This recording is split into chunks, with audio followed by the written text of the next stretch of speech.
കഴിഞ്ഞ എപ്പിസോഡിൽ ഫലസ്തീൻകാരെ നേരിടാൻ ഒരു ചെറിയ സൈന്യവുമായി പോകുന്ന തലൂത്തിനെ നമ്മൾ കണ്ടു. ഫലസ്തീൻകാരുടെ വലിയ സൈന്യത്തെ കണ്ടപ്പോൾ തലൂത്തിന്റെ സൈന്യത്തിൽ പലരും ഓടിപ്പോയി. ഫലസ്തീൻ സൈന്യത്തിന്റെ നേതാവ് ഭീമാകാരനും വലിയ ശക്തനുമായ ഗോലിയാത്തായിരുന്നു.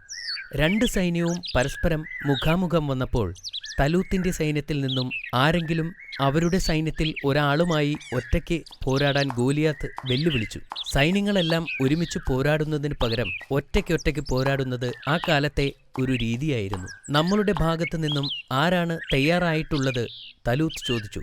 എന്നാൽ അവർക്ക് ഭയമായിരുന്നു. ആരും സ്വമേധയാ പോരാടാൻ മുന്നോട്ട് വന്നില്ല. ഗോലിയാത്തിനെതിരെ പോരാടുന്ന ആൾക്ക് ഞാൻ എൻ്റെ മകളെ വിവാഹം ചെയ്തു കൊടുക്കുന്നതാണ്, തലൂത്ത് പറഞ്ഞു. എന്നിട്ടും ആരും തയ്യാറായില്ല. എല്ലാവരും നിശബ്ദരായിരുന്നു. തലൂത്ത് നിരാശനായി. ഗോലിയാത്തിനോട് പോരാടാൻ തൻ്റെ പടയാളികൾക്ക് ഭയമാണെന്ന് അവന് മനസ്സിലായി. അപ്പോഴാണ് അവരുടെ കൂട്ടത്തിൽ നിന്നും തീരെ ചെറിയ ഒരു യുവാവ് മുന്നോട്ട് വന്നത്. ഞാൻ ഗോലിയാത്തിനെ നേരിടാൻ തയ്യാറാണ് എന്ന് യുവാവ് പറഞ്ഞു. പടയാളികൾ അവനെ കണ്ട് പരിഹസിച്ച് ചിരിച്ചു. അത് ദാവൂദ് നബി അലൈഹിസ്സലാമായിരുന്നു. അദ്ദേഹത്തിൻ്റെ സഹോദരന്മാർ സൈന്യത്തിൽ പടയാളികളായിരുന്നു.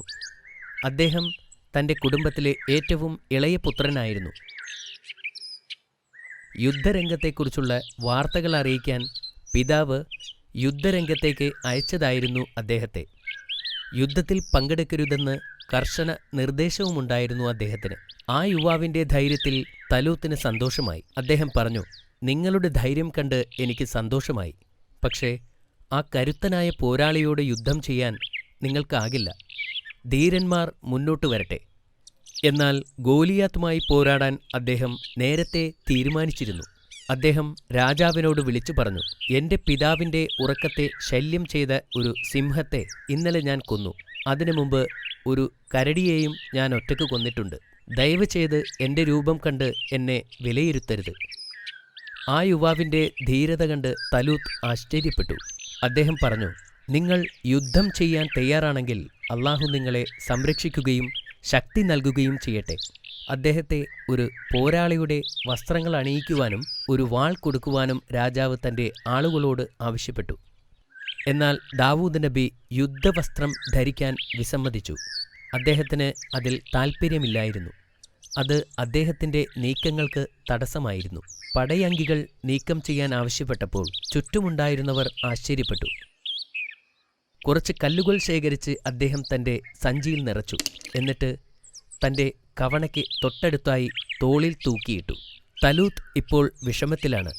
നിങ്ങളെങ്ങനെയാണ് കുറച്ച് കല്ലും ഒരു കവണയുമായി യുദ്ധത്തെ പ്രതിരോധിക്കാൻ പോകുന്നത്? അദ്ദേഹം ചോദിച്ചു. കരടിയുടെ നഖങ്ങളിൽ നിന്നും സിംഹത്തിൻ്റെ പല്ലുകളിൽ നിന്നും എന്നെ രക്ഷിച്ച അള്ളാഹു ഈ ശത്രുക്കളിൽ നിന്നും എന്നെ രക്ഷിക്കും. പ്രവാചകൻ മറുപടി പറഞ്ഞു. പ്രവാചകൻ ശത്രുക്കളുടെ നേരെ നടന്നു. അത് കണ്ടപ്പോൾ എതിർ സൈന്യത്തിലുള്ളവർ പൊട്ടിച്ചിരിച്ചു. യുദ്ധം ചെയ്യാൻ വന്ന ആ യുവാവിനെ കണ്ടപ്പോൾ ഗോലിയാത്ത് പൊട്ടിച്ചിരിച്ചുകൊണ്ട് ചോദിച്ചു, നീ ഇവിടെ കളിക്കാൻ വന്നതാണോ? അതോ നിനക്ക് ജീവിതം മടുത്തോ? എൻ്റെ വാൾ ഒറ്റത്തവണ വീശി നിന്റെ തല വെട്ടാൻ എനിക്ക് കഴിയും. അപ്പോൾ ദാവൂദ് നബി പറഞ്ഞു, നിങ്ങൾക്ക് മേലങ്കിയും കവചങ്ങളും വാളും ഉണ്ടായിരിക്കാം. എന്നാൽ ഞാൻ അള്ളാഹുവിൻ്റെ നാമത്തിൽ നിങ്ങളെ നേരിടും.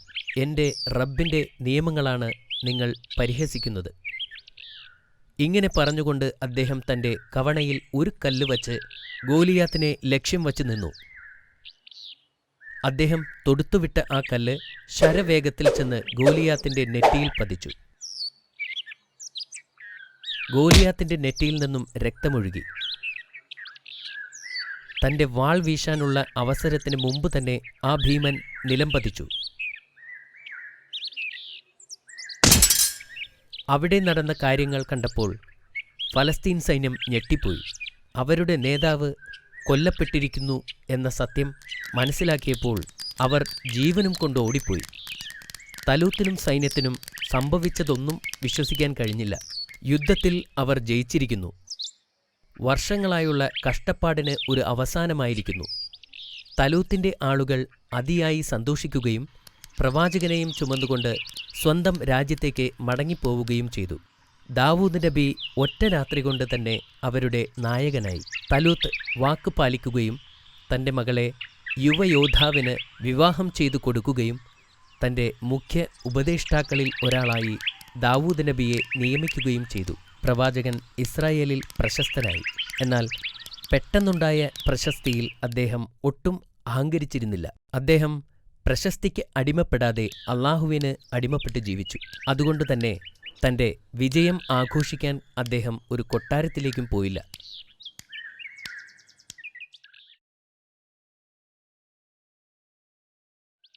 അള്ളാഹുവിനെ മഹത്വപ്പെടുത്തുന്നതിനു വേണ്ടി അദ്ദേഹത്തിൻ്റെ മനോഹരമായ ശബ്ദത്തിൽ അള്ളാഹുവിനെ പുകഴ്ത്തിപ്പാടുകയും ചെയ്തു. അദ്ദേഹം പാടിത്തുടങ്ങിയപ്പോൾ പക്ഷികൾ, സസ്യങ്ങൾ എന്നിവ അദ്ദേഹത്തോടൊപ്പം ചേർന്ന് അള്ളാഹുവിനെ പുകഴ്ത്തിപ്പാടി. അള്ളാഹു അദ്ദേഹത്തെ പ്രവാചകനായി തിരഞ്ഞെടുത്തു. അദ്ദേഹത്തെ പ്രവാചകനായി തിരഞ്ഞെടുത്തപ്പോൾ പക്ഷികളും മൃഗങ്ങളും അദ്ദേഹത്തോടൊപ്പം സന്തോഷം പങ്കിട്ടു. അതുമാത്രമല്ല, മൃഗങ്ങളുടെയും പക്ഷികളുടെയും ഭാഷകൾ മനസ്സിലാക്കാനുള്ള കഴിവും അള്ളാഹു ദാവൂദ് നബിക്ക് നൽകി അനുഗ്രഹിച്ചിരുന്നു.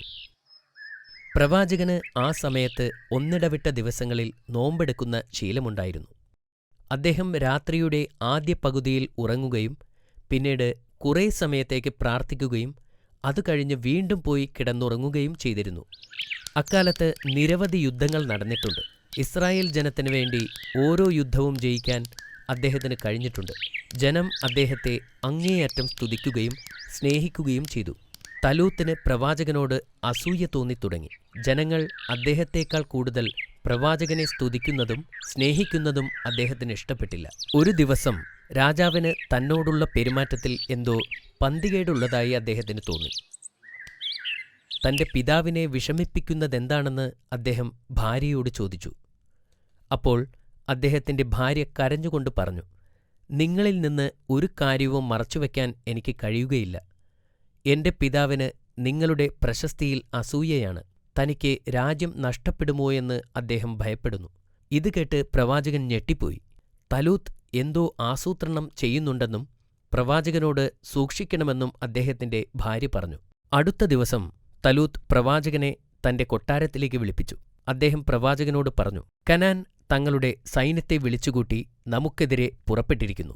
നിങ്ങൾ നമ്മുടെ സൈന്യത്തെ ഒരുമിച്ചുകൂട്ടി അവരുമായി യുദ്ധം ചെയ്യണം. നിങ്ങൾ വിജയികളാകാതെ തിരിച്ചു വരരുത്. പ്രവാചകനെ ഒഴിവാക്കാനുള്ള അദ്ദേഹത്തിൻ്റെ സൂത്രമാണിതെന്ന് നബിക്ക് മനസ്സിലായി. ഞാൻ സൈന്യവുമായി അവരോട് യുദ്ധം ചെയ്യാം, അദ്ദേഹം മറുപടി പറഞ്ഞു. കനാന്റെ സൈന്യം വലുതും ശക്തവുമാണെന്ന് അദ്ദേഹത്തിന് അറിയാമായിരുന്നു. എന്നിട്ടും അദ്ദേഹം യുദ്ധം ചെയ്യാൻ തീരുമാനിച്ചു. ദാവൂദ് നബി കനാൻകാരെ ധീരതയോടെ നേരിട്ടു. നിരവധി ദിവസങ്ങൾ നീണ്ടുനിന്ന ഭീകരമായ പോരാട്ടത്തിനു ശേഷം അള്ളാഹു അവരെ വിജയം നൽകി അനുഗ്രഹിച്ചു. യുദ്ധത്തിൽ നബി കൊല്ലപ്പെടുമെന്ന് തലൂത്ത് കരുതി. പ്രവാചകൻ അത്തരമൊരു വലിയ സൈന്യത്തെ തോൽപ്പിക്കുമെന്ന് അദ്ദേഹം ഒരിക്കലും പ്രതീക്ഷിച്ചിരുന്നില്ല. ജനങ്ങൾ പ്രവാചകനെ തോളിലേറ്റുവരുന്നത് കണ്ടപ്പോൾ അദ്ദേഹത്തിന് പേടി വർദ്ധിച്ചു. തൻ്റെ വിശ്വസ്തനായ പടയാളികളിൽ ഒരാളെ വിളിച്ച് തലൂത്ത് പ്രവാചകനെ കൊല്ലാൻ ഗൂഢാലോചന നടത്തി. എന്നാൽ പ്രവാചകന്റെ ഭാര്യ അവരുടെ പദ്ധതികൾ കേട്ടു. അവർ ഭയന്നുപോയി. അവൾ പ്രവാചകന്റെ അടുത്തേക്ക് ഓടിച്ചെന്ന് ഉടൻ അവിടെ നിന്ന് രക്ഷപ്പെടാൻ ആവശ്യപ്പെട്ടു. പ്രവാചകൻ തൻ്റെ സാധനങ്ങളും ഭക്ഷണങ്ങളുമായി ഒട്ടകപ്പുറത്ത് കയറി യാത്രയായി. അദ്ദേഹം കുറേ കാലം യാത്ര ചെയ്തു. പിന്നെ ഒരു മലയുടെ മുകളിൽ ഒരു ഗുഹ കണ്ടു. അത് വിശ്രമിക്കാൻ ഒരു നല്ല സ്ഥലമാണെന്ന് അദ്ദേഹം തീരുമാനിച്ചു. പ്രവാചകൻ അവിടെ കുറേ ദിവസം താമസിച്ചു. പ്രവാചകൻ ആ ഗുഹയ്ക്കുള്ളിൽ ഒളിച്ചിരിക്കുകയാണെന്നറിഞ്ഞപ്പോൾ അദ്ദേഹത്തിൻ്റെ സഹോദരന്മാർ അദ്ദേഹത്തെ കാണാൻ വന്നു. ഞങ്ങൾ രാജാവിനെക്കൊണ്ട് മടുത്തു, അവർ പ്രവാചകനോട് പറഞ്ഞു. അയാൾ രാജ്യത്തിലെ എല്ലാവരെയും പേടിപ്പിക്കുന്നു. ഞങ്ങൾ താങ്കളോടൊപ്പം ചേരാൻ ആഗ്രഹിക്കുന്നു. അടുത്ത ദിവസം കുറച്ചുപേർ ഗുഹയിലെത്തി. നിങ്ങൾക്ക് എന്താണ് വേണ്ടത്? പ്രവാചകൻ ചോദിച്ചു. ഞങ്ങളെ രാജാവിൽ നിന്നും രക്ഷിക്കണം എന്ന് അവർ പറഞ്ഞു. അവൻ ഒരു ദുഷ്ടനാണ്. അവൻ എല്ലാവരെയും പീഡിപ്പിക്കുന്നു. ദയവായി ഞങ്ങളെയും നിങ്ങളുടെ സൈന്യത്തിൽ ചേർക്കണം. പ്രവാചകൻ സമ്മതിച്ചു. അതുപോലെ കൂടുതൽ കൂടുതൽ ആളുകൾ നബിയുടെ സൈന്യത്തിൽ ചേരാൻ എത്തിക്കൊണ്ടിരുന്നു. തലൂത്ത് അയാളുടെ പ്രജകളെ പരിശീലിപ്പിക്കുകയും തൻ്റെ പടയാളികളെ ഭയപ്പെടുത്തുകയും ചെയ്തു. പൗരന്മാർ മെല്ലെ നേരെ തിരിയാൻ തുടങ്ങി. പ്രവാചകൻ ഒരു സൈന്യത്തെ വിളിച്ചുകൂട്ടിയപ്പോൾ പ്രവാചകനെതിരെ യുദ്ധം ചെയ്യാൻ അദ്ദേഹം തീരുമാനിച്ചു.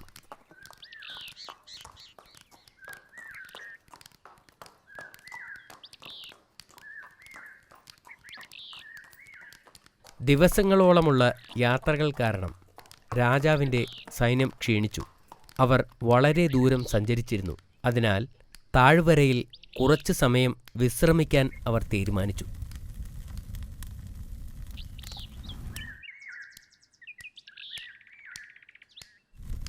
തലൂത്ത് ഉറങ്ങിക്കിടക്കുമ്പോൾ പ്രവാചകൻ ശബ്ദമുണ്ടാക്കാതെ ആ ഗുഹയിൽ കയറി തൻ്റെ വാൾ ഊരി തലൂത്തിൻ്റെ വസ്ത്രത്തിൽ നിന്നും ഒരു കഷ്ണം കീറിയെടുത്തു.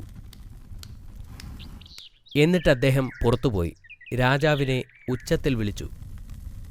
അപ്പോൾ രാജാവ് ഉണർന്നു, ഗുഹയ്ക്ക് പുറത്തു വന്നു. പ്രവാചകൻ തൻ്റെ ആളുകളോടൊപ്പം നിൽക്കുന്നത് അയാൾ കണ്ടു. നിങ്ങൾ ഇവിടെ വന്നിരിക്കുന്നത് എന്നെ കൊല്ലാനാണ്, പ്രവാചകൻ വിളിച്ചു പറഞ്ഞു. പക്ഷേ ഞാൻ നിങ്ങളെ വെറുക്കുന്നില്ല, നിങ്ങളെ കൊല്ലാൻ ഞാൻ ആഗ്രഹിക്കുന്നുമില്ല. നിങ്ങളെ എനിക്ക് കൊല്ലണമായിരുന്നെങ്കിൽ നിങ്ങൾ ഉറങ്ങിക്കിടക്കുമ്പോൾ എനിക്കത് ചെയ്യാമായിരുന്നു. എന്നിട്ട് പ്രവാചകൻ ആ തുണിക്കഷ്ണം കാണിച്ചുകൊണ്ട് പറഞ്ഞു, ഇത് നിങ്ങളുടെ വസ്ത്രത്തിൻ്റെ ഒരു കഷ്ണമാണ്. ഇതിനു പകരം നിങ്ങളെ എനിക്ക് കൊല്ലാമായിരുന്നു. പക്ഷേ എൻ്റെ ദൗത്യം കൊല്ലലല്ല, സ്നേഹിക്കലാണ്. രാജാവിന് തൻ്റെ തെറ്റ് മനസ്സിലായി. അയാൾ പ്രവാചകനോട് ക്ഷമ ചോദിച്ചു. പ്രവാചകൻ രാജാവിനോട് ക്ഷമിക്കുകയും തൻ്റെ രാജ്യത്തിലേക്ക് മടങ്ങിപ്പോകാൻ അനുവദിക്കുകയും ചെയ്തു. കുറച്ചു വർഷങ്ങൾക്ക് ശേഷം മറ്റൊരു യുദ്ധത്തിൽ തലൂത്ത് കൊല്ലപ്പെട്ടു.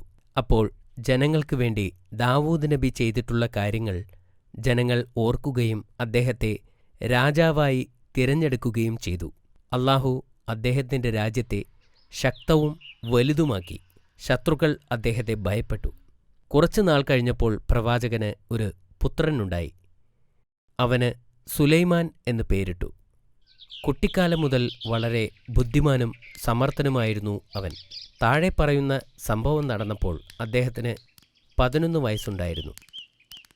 ഒരു ദിവസം പതിവ് പോലെ ദാവൂദ് നബി തൻ്റെ ജനങ്ങളുടെ പ്രശ്നങ്ങൾ പരിഹരിച്ചു കൊണ്ടിരിക്കുകയായിരുന്നു. അപ്പോൾ 2 പേർ അദ്ദേഹത്തിൻ്റെ അടുക്കൽ വന്നു.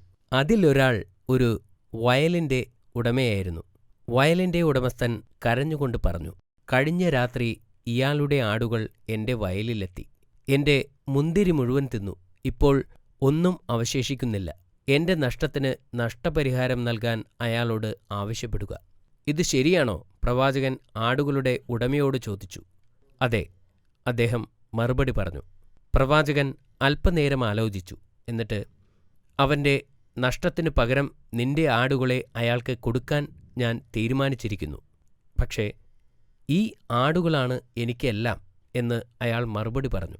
അപ്പോഴാണ് സുലൈമാൻ സംസാരിച്ചത്. എനിക്ക് മറ്റൊരു പരിഹാരമുണ്ട്. മുന്തിരിവള്ളികൾ വളരുന്നതുവരെ ആട്ടുടമ വയലിൽ പണിയെടുക്കട്ടെ. ആ സമയത്ത് ഭൂവുടമ ആടുകളെ നോക്കട്ടെ. വയലുടമയ്ക്ക് അയാളുടെ വിളവുകൾ തിരിച്ചെടുക്കുന്നതുവരെ ജീവിക്കാനുള്ളത് ആടിൻ്റെ രോമവും പാലും വിറ്റുകിട്ടും. മുന്തിരിവള്ളികൾ വളർന്നാൽ ഭൂവുടമയ്ക്ക് ഭൂമിയും ആട്ടുടമയ്ക്ക് ആടുകളെയും തിരിച്ചു കിട്ടും. പ്രവാചകൻ ആശ്ചര്യപ്പെട്ടു. ഇതാണ് യഥാർത്ഥ ന്യായവിധി. ജ്ഞാനത്താൽ നിന്നെ അനുഗ്രഹിച്ചതിന് അല്ലാഹുവിന് സ്തുതി. തീർച്ചയായും നീ ഒരു ബുദ്ധിമാൻ തന്നെ. നീതിപൂർവമായ ഈ തീരുമാനത്തിൽ ആ 2 പേരും സുലൈമാനോട് നന്ദി പ്രകടിപ്പിച്ചു. ആട്ടുടമയ്ക്ക് തൻ്റെ ആടുകളെ നഷ്ടപ്പെട്ടില്ലല്ലോ എന്നോർത്തപ്പോൾ കൂടുതൽ സന്തോഷമായി. തൻ്റെ പിതാവിൽ നിന്ന് ലഭിച്ചിട്ടുള്ള അറിവിനേക്കാൾ കൂടുതൽ അറിവ് നൽകി അല്ലാഹു സുലൈമാനെ അനുഗ്രഹിച്ചിരുന്നു. സത്യസന്ധനും നീതിമാനുമായ ഭരണാധികാരിയായിരുന്നു ദാവൂദ് നബി. തൻ്റെ ജനങ്ങൾക്ക് സമാധാനവും സമൃദ്ധിയും നൽകിയിരുന്നു. തൻ്റെ മനോഹരമായ ശബ്ദത്തിൽ അല്ലാഹുവിൻ്റെ സന്ദേശങ്ങൾ അദ്ദേഹം ജനങ്ങളിലേക്കെത്തിച്ചു. അദ്ദേഹം സബൂർ ഉരുവിടുമ്പോൾ എല്ലാവരും അത് ശ്രദ്ധിച്ചുകൊണ്ട് നിൽക്കുമായിരുന്നു. അദ്ദേഹത്തിൻ്റെ സന്ദേശങ്ങൾ വളരെ പ്രശസ്തവും എല്ലാവരും ഓർമ്മിക്കുന്നതുമാണ്. അദ്ദേഹം രാജാവാണെങ്കിലും ധൂർത്തനായി ജീവിച്ചിരുന്നില്ല. സ്വന്തം ആവശ്യങ്ങൾക്കുള്ള പണം പോലും ഖജനാവിൽ നിന്ന് എടുത്തിരുന്നില്ല. അദ്ദേഹത്തിന് ആയുധ നിർമ്മാണത്തിൽ പരിചയമുണ്ടായിരുന്നു. ആയുധമുണ്ടാക്കി വിറ്റ് കിട്ടുന്ന തുച്ഛമായ വരുമാനത്തിലാണ് അദ്ദേഹം ജീവിച്ചിരുന്നത്. പ്രവാചകൻ തൻ്റെ ഒരു ദിവസത്തെ 4 ഭാഗങ്ങളായി വിഭജിച്ചു. ഒരു ഭാഗം ജോലി ചെയ്യുവാനും വിശ്രമിക്കുവാനും, രണ്ടാമത്തെ ഭാഗം അള്ളാഹുവിനോട് പ്രാർത്ഥിക്കുവാനും, അടുത്തത് ജനങ്ങളുടെ പ്രശ്നങ്ങൾ കേൾക്കുവാനും, അവസാനത്തേത് പ്രഭാഷണത്തിനുമായി മാറ്റിവച്ചിരുന്നു. ഒരു ദിവസം പ്രവാചകൻ തൻ്റെ മുറിയിൽ പതിവ് പോലെ പ്രാർത്ഥന നടത്തുകയായിരുന്നു. ആരും അദ്ദേഹത്തെ തടസ്സപ്പെടുത്താൻ അനുവദിക്കരുതെന്ന് അദ്ദേഹം പരിചാരകരോട് കൽപ്പിച്ചിരുന്നു. എന്നാൽ 2 പേർ എങ്ങനെയോ അദ്ദേഹത്തിൻ്റെ മുറിയിലേക്ക് പ്രവേശിച്ചു. അദ്ദേഹം ദേഷ്യത്തോടെ ചോദിച്ചു, "നിങ്ങൾ ആരാണ്?" "ഭയപ്പെടരുത്," അവരിൽ ഒരാൾ പറഞ്ഞു. "ഞങ്ങൾക്കിടയിൽ ഒരു തർക്കമുണ്ട്. ഞങ്ങളിവിടെ താങ്കളുടെ ന്യായവിധിക്കായി എത്തിയതാണ്." "അതെന്താണ്?" പ്രവാചകൻ ചോദിച്ചു. ആദ്യത്തെ ആൾ പറഞ്ഞു, "ഇതെന്റെ സഹോദരനാണ്. ഇദ്ദേഹത്തിന് 99 പെണ്ണാടുകളുണ്ട്. എനിക്ക് ഒരെണ്ണവും. ഒരു ദിവസം ഇവൻ പറഞ്ഞു, എന്റെ ആടിനെ ഇവന് കൊടുക്കാൻ. അവന്റെ സംസാരം എന്നെ കീഴ്പ്പെടുത്തുകയും അവൻ എന്റെ ആടിനെ പിടിച്ചുകൊണ്ടു പോവുകയും ചെയ്തു. ദയവ് ചെയ്ത് അങ്ങ് ഇതിന്റെ വിധി പറഞ്ഞു തരണം." പ്രവാചകൻ മറ്റേയാൾക്ക് എന്താണ് പറയാനുള്ളത് എന്ന് കേൾക്കാൻ കാത്തുനിൽക്കാതെ തിരക്കിട്ട് പറഞ്ഞു, "അദ്ദേഹത്തിന് ഇത്രയും ആടുകളുള്ളപ്പോൾ നിങ്ങളുടെ ആടിനെ ആവശ്യപ്പെട്ടത് തെറ്റാണ്." പെട്ടെന്നു തന്നെ അവർ 2 പേരും അപ്രത്യക്ഷമായി. അപ്പോഴാണ് അവർ അള്ളാഹു അയച്ച മലക്കുകളായിരുന്നു എന്ന് പ്രവാചകന് മനസ്സിലായത്. അവർ ഇവിടെ തന്നെ ഒരു പാഠം പഠിപ്പിക്കുകയായിരുന്നു എന്നദ്ദേഹത്തിന് മനസ്സിലായി. അദ്ദേഹത്തിന് തൻ്റെ തെറ്റ് മനസ്സിലാവുകയും അള്ളാഹുവിനോട് പാപമോചനത്തിനായി കരഞ്ഞ് പ്രാർത്ഥിക്കുകയും ചെയ്തു. അള്ളാഹു പ്രവാചകനോട് ക്ഷമിക്കുകയും പ്രവാചകൻ ദീർഘകാലം ജീവിക്കുകയും ചെയ്തു. അദ്ദേഹം അള്ളാഹുവിനെ ആരാധിക്കുകയും മരിക്കുന്നതുവരെ അള്ളാഹുവിനെ സ്തുതിക്കുകയും ചെയ്തിരുന്നു. അദ്ദേഹം വഫാത്തായപ്പോൾ ആയിരക്കണക്കിന് ജനങ്ങളും പുരോഹിതന്മാരും ദുഃഖിച്ചിരുന്നു. അദ്ദേഹത്തിൻ്റെ കബറടക്കത്തിൻ്റെ സമയത്ത് സൂര്യന് ഭയങ്കര ചൂടായിരുന്നു. അവിടെ എത്തിയ ആളുകളെല്ലാം വളരെ ബുദ്ധിമുട്ടിയിരുന്നു. അപ്പോൾ സുലൈമാൻ നബി പക്ഷികളെ വിളിച്ചു. ആയിരക്കണക്കിന് പക്ഷികൾ പറന്നു വന്നു. അവർ ചിറക് വിടർത്തി സൂര്യനെ മറച്ചു. ഇതായിരുന്നു ജനങ്ങൾ സാക്ഷ്യം വഹിച്ച സുലൈമാൻ നബി അലൈഹിസ്സലാമിൻ്റെ ആദ്യത്തെ ആധിപത്യം.